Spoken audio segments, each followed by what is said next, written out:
नमस्कार, आप देख रहे हैं सी न्यूज भारत और मैं हूं आपके साथ आकांक्षा यादव। वक्त हो चुका है न्यूज बुलेटिन का, तो चलिए निगाह डालते इस वक्त की खास खबरों पर। निर्माणाधीन अयोध्या रायबरेली मार्ग के बॉर्डर के पास स्थित हालियापुर कस्बे के रोड के दोनों तरफ स्थित मकान जो 4 लेन में जा रहे हैं, कस्बा निवासी व्यापारी राधेश्याम गुप्ता की आपत्ति है कि मुझे मुआवजा नहीं मिला, इसलिए उन्होंने मकान नहीं तोड़ा था, जिसके संबंध में राधेश्याम पुत्र राम शंकर द्वारा हाईकोर्ट में मुआवजे को लेकर केस भी किया गया। प्रशासन द्वारा आज सुबह 11 बजे पोकलैंड जेसीबी मशीन लेकर हालियापुर कस्बे में पहुंचे तो व्यापारियों के जबरदस्त विरोध का सामना करना पड़ा। राधेश्याम पुत्र रामशंकर, जिनका हालियापुर कस्बे रोड के बगल में मकान है, उसी में उनका बड़ा परिवार रहता है तथा मिष्ठान की दुकान भी है और 2 मंजिला मकान है। अयोध्या से सीनू संवाददाता IB सिंह की रिपोर्ट। उत्तर प्रदेश के जनपद लखीमपुर खीरी के अंतर्गत वन रेंज संपूर्णा नगर के क्षेत्र में वन विभाग के दैनिक वेतन कर्मियों का वेतन लगभग 13 माह का वेतन न मिलने के कारण दैनिक वेतन भोगी, जिससे दैनिक कर्मियों ने हाथ में कटोरा लेकर जोरदार प्रदर्शन किया और मजबूर होकर कटोरा लेकर भीख मांग रहे हैं, जिससे अपने परिवार का पालन पोषण करने में कठिनाइयों का सामना करना पड़ रहा है। कोटेदार का नाम क्या है? रविंदर। अच्छा, आप बताइए पूरा मामला क्या था? रविंदर कोटेदार जब प्रधान गए कहीं कोटा कम का है रहे तो बस सबके सब 4-5 लड़का बस सब लोग बिंद थे, तुम कौन हो कहन वाले मर्जी हुई सब काम करी। तब जब फिर उन्हें मार तोड़ करी जो कोटा लेने के जनाने बेचारे चोट लगी, प्रधानों को मारो। अच्छा, आप लोग भी वहीं थे? सबके कार्ड पहले जमा कराए ले, अंगूठा लगवाए लो और राशन भाई मिलो नहीं, कोई कम दे रहा है तो लोगों ने प्रधान गए तो प्रधान पर बिंद पर मार तोड़ करी। अच्छा, किताबों नहीं दी किताबें राशन नहीं बैठो, किताबें सब जमा। अच्छा, तो आप उसने किताब भी नहीं दी भैया उसने। अच्छा, हाँ, तो सारे लोग यहीं आ गए? जी, सारे लोग यहाँ आए भैया। प्रधान कहाँ है आपके? प्रधान जी यहाँ बैठे हैं।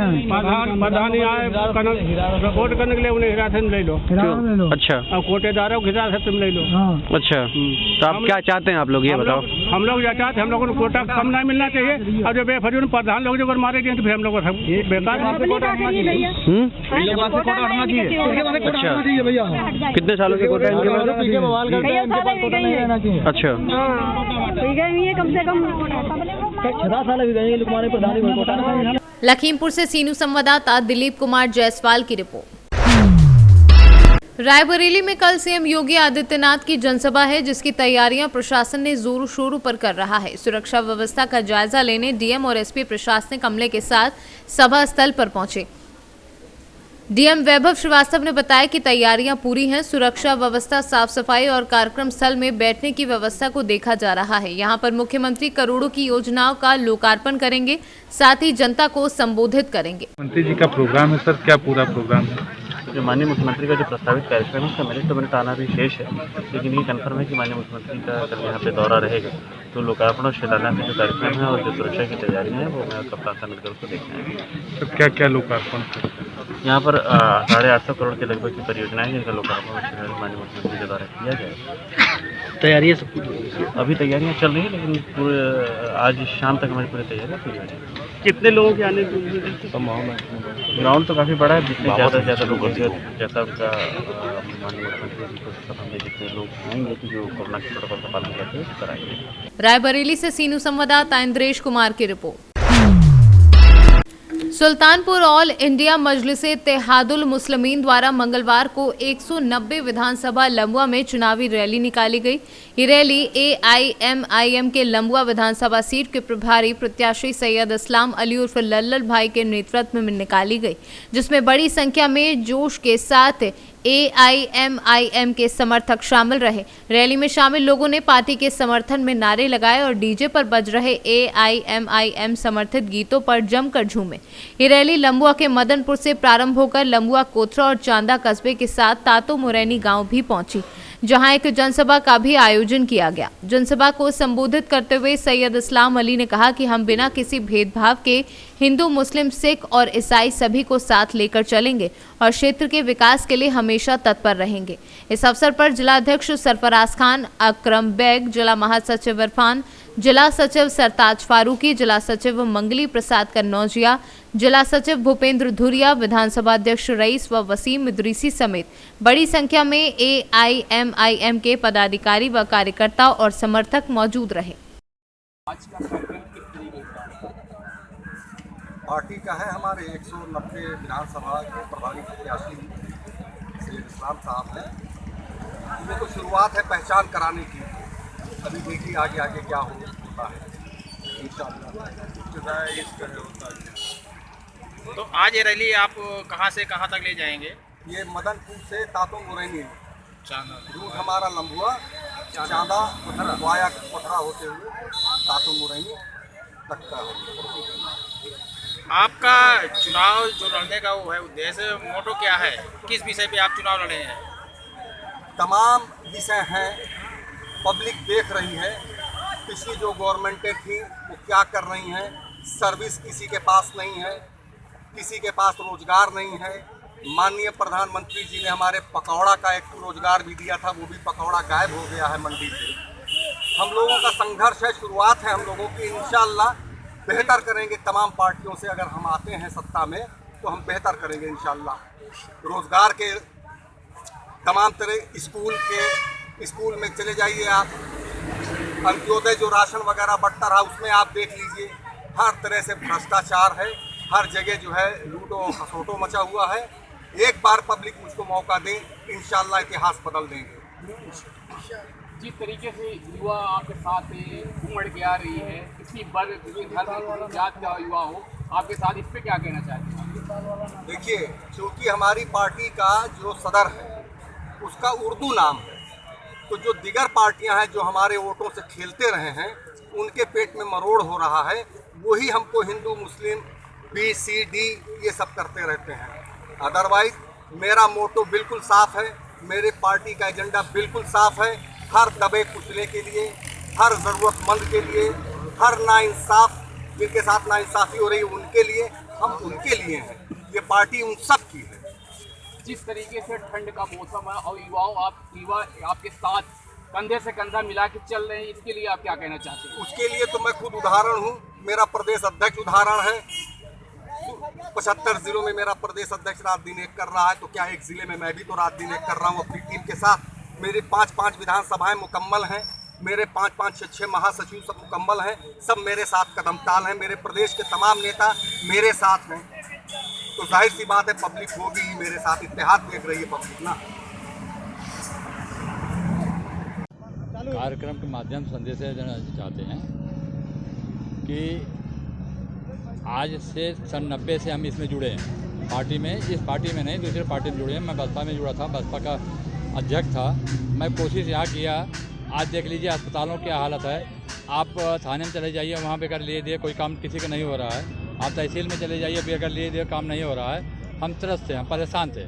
आज सब पब्लिक जितनी भी है यहाँ, हमारे यहाँ हिंदू मुस्लिम कुछ नहीं है। हमने विनोद सिंह को वोट दिलवाया था, उसमें पूरे समाज का वोट लेकर चले थे और यहाँ 1 नंबर पे थे। बूथ पे सेक्टर में हम 1 नंबर पे थे। उसके बाद भी हम उनसे चाहे कि हमारा हिंदू मुसलमान जो है उनका काम 1 नंबर पे होना चाहिए, लेकिन ये लोग कुछ नहीं सुने, वोट लेकर के चले गए। उसके बाद दोबारा घूम के देखे नहीं। हम छटपटा रहे थे। आप ठगे से महसूस हो रहे थे? हाँ, ठगे से महसूस हो रहे थे और हम प्रयास ये कर रहे थे कोई ऐसा आदमी आ जाए जो कि हिंदू मुसलमान सिख ईसाई सबको साथ में लेकर चले, पूरा गरीबों का साथ दे, पूरा पब्लिक का साथ दे। तो हमको असद साहब ऐसे नेता मिले जो कि गरीबों के लिए अस्पताल का भी सुविधा दे रहे हैं। स्कूल में पढ़ाई की आज पोजीशन देख लीजिए, पढ़ाई की पोजीशन बेकार है। बच्चे अगर पढ़ेंगे नहीं तो आगे बढ़ेंगे कैसे?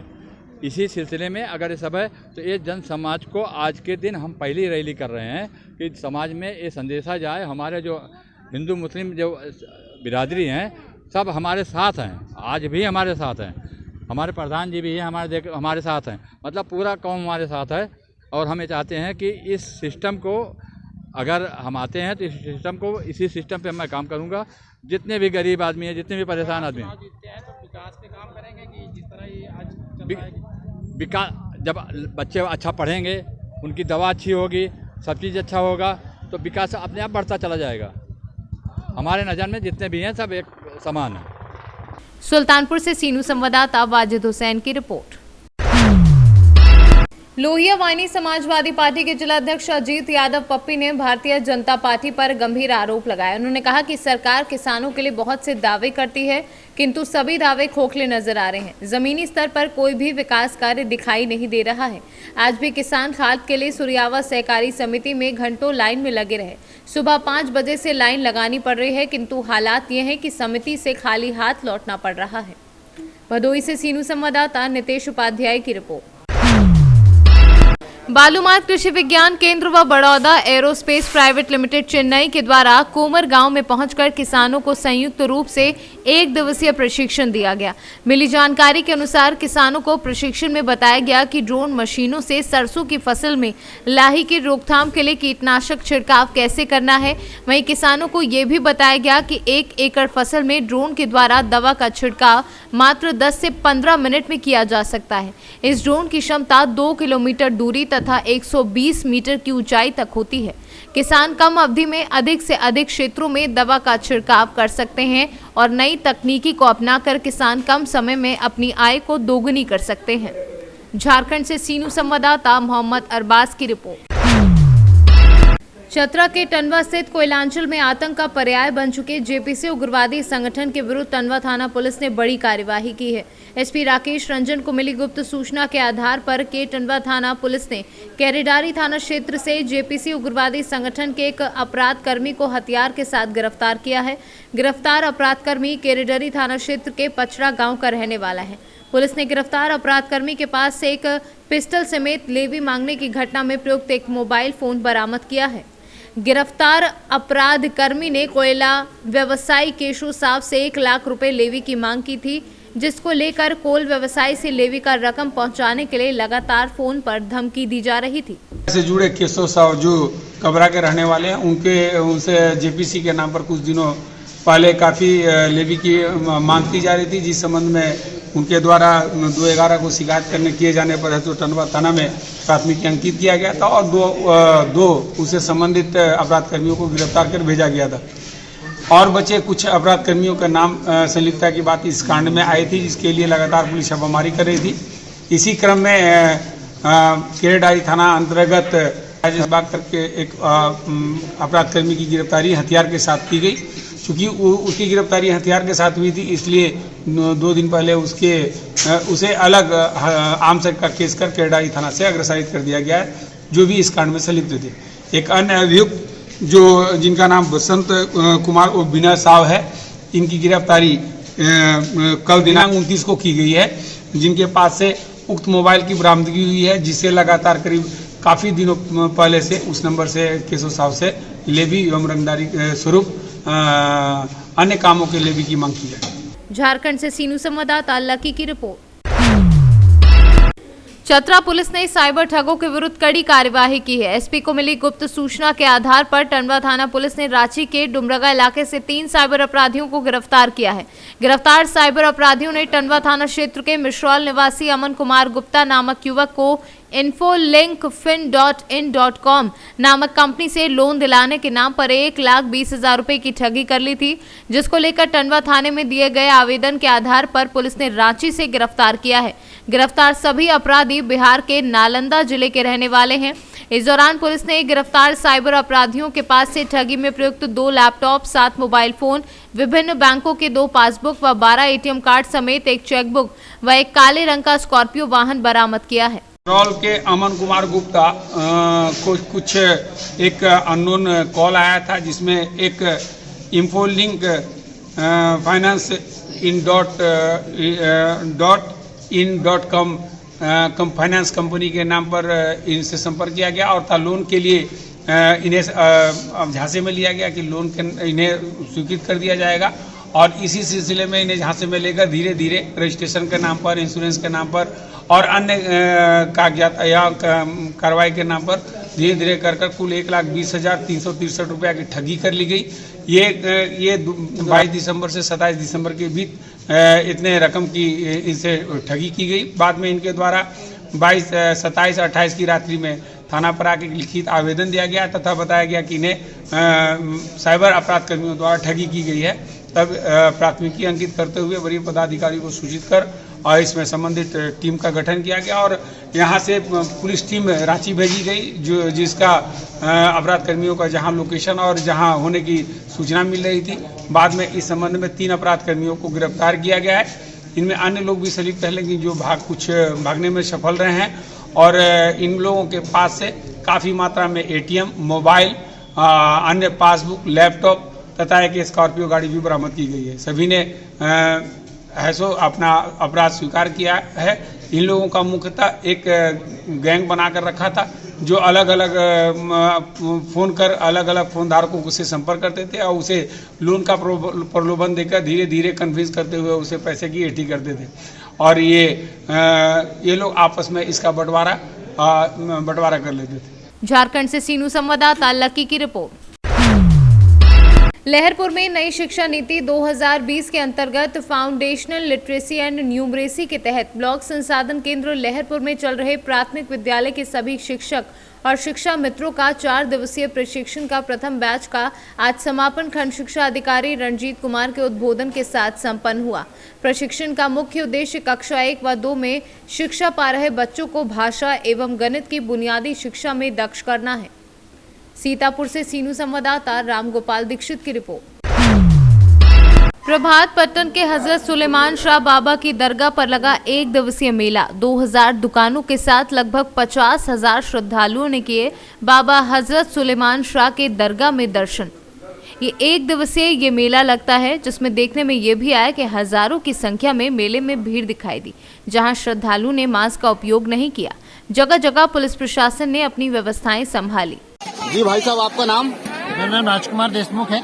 जी बताइए। और ये हजरत सुलेमान शाह की दरगाह है। यहाँ हर वर्ष दिसंबर माह के आखिरी गुरुवार को उर्स का कार्यक्रम आयोजित किया जाता है। ये पुरानी पीछे ये दरगाह तकरीबन 300 से 400 साल पुरानी दरगाह है। पहले हमारे बुजुर्ग भी यहाँ आते रहे, उनके बाद हम भी यहाँ पर आ रहे हैं। ये हिंदू मुस्लिम एकता का बहुत बड़ा एकता का अच्छा केंद्र है। यहाँ पर सभी समाज और वर्ग के लोग यहाँ पर आते हैं और अपनी अरदास पूरी करते हैं। जैसे अगर बाबा की स्टोरी के बारे में हर जो बाबा रहते हैं या भगवान रहते हैं उनकी कथा रहती है क्या? ना कुछ आप जानकारी बता सकते हैं इस विषय में? यहाँ की जानकारी ऐसी है कि जो हमारे बुजुर्गों ने हमको बताया है उसके मुताबिक ऐसा है कि हजरत जी यहाँ पर पटन शहर में भिक्षा मांग करके अपना गुजारा करते थे। एक समय की बात है कि उनके साथ में ऐसा वाकया हुआ कि उनके पास में एक महिला और एक पुरुष और रहते थे जो वो भी भिक्षा मांग करके अपना यहाँ पर ला करके उनका उधर पोषण करते थे। एक बार ऐसा हुआ कि यहाँ पर उनको भिक्षा नहीं मिली, तो उससे नाराज होकर के उन्होंने प्रभात पट्टन शहर को उल्टा दिया था। इसलिए प्रभात पट्टन को उल्टा पट्टन भी बोलते हैं। हमारे यहाँ की ये किंवदंती है कि हमारे यहाँ के जो खेतों में जब गहरी जुताई होती है तो यहाँ पर उल्टे बर्तन निकलते हैं, मटके मिट्टी के बर्तन निकलते हैं, कहीं तांबे के बर्तन निकलते हैं, कहीं पीतल के बर्तन निकलते हैं। ऐसा बहुत सी जगह पट्टन के आसपास होते रहता है। ये पहले उल्टा पट्टन इसी नाम से जाना जाता है। साथ ही नए वर्ष का आगाज भी होने जा रहा है। इस विषय में क्या कहना चाहेंगे आप? बधाई। बैतूल से सीनू संवाददाता दीपक सदार की रिपोर्ट। 5 अप्रैल 2019 को ताही पुत्र बाबू खान निवासी बड़ा बाजार कारसदेव वाली गली दतिया ने थाने में आकर रिपोर्ट दी थी कि मेरी 24 साल की लड़की कोचिंग का कहकर गई थी और वापस नहीं आई, जिस पर गुम इंसान क्रमांक 21/19 दर्ज कर जांच में लिया गया। वहीं पुलिस अधीक्षक अमन सिंह राठौर के निर्देशन में अतिरिक्त पुलिस अधीक्षक कमल मौर्य के मार्गदर्शन में कोतवाली टीआई रविंद्र शर्मा कोतवाली फोर्स की टीम गठित कर सफलता प्राप्त की। कोतवाली टीम एवं कोतवाली टीआई रविंद्र शर्मा की सराहनीय भूमिका रही। उप निरीक्षक कृष्णा शर्मा, प्रधान आर हरिशन शर्मा की टीम ने उक्त लड़की को सूरत गुजरात से तकनीक की मदद से दस्तयाब करने में सफलता हासिल की है। दतिया से सीनू संवाददाता नितिन दांत्रे की रिपोर्ट। दुमका जिले के शिकारीपाड़ा थाना क्षेत्र अंतर्गत अंचलाधिकारी राजू कमल ने गुरुवार को चाय पानी के समीप क्षेत्र भ्रमण के दौरान अवैध रूप से बालू लोड 2 ट्रैक्टर को जब्त किया है। वहीं शिकारीपाड़ा अंचलाधिकारी ने पत्रकार से बातचीत के दौरान बताया कि अवैध रूप से बालू ले जा रहे 2 ट्रैक्टर को चाय पानी के समीप जब्त किया गया है। वहीं मौके पर जब अंचल अधिकारी ने अवैध बालू लोड ट्रैक्टर चालक से चालान का पूछताछ की तो ट्रैक्टर चालक ने जवाब नहीं दिया। अंचल अधिकारी शिकारीपाड़ा राजू कमल ने ट्रैक्टर को जब्त कर शिकारीपाड़ा ब्लॉक मैदान में लेते आए एवं इसके बाद अंचल अधिकारी ने बताया कि माइनिंग को एवं शिकारीपाड़ा थाना को सूचना दे दी गई है। आगे की कार्यवाही की जा रही है।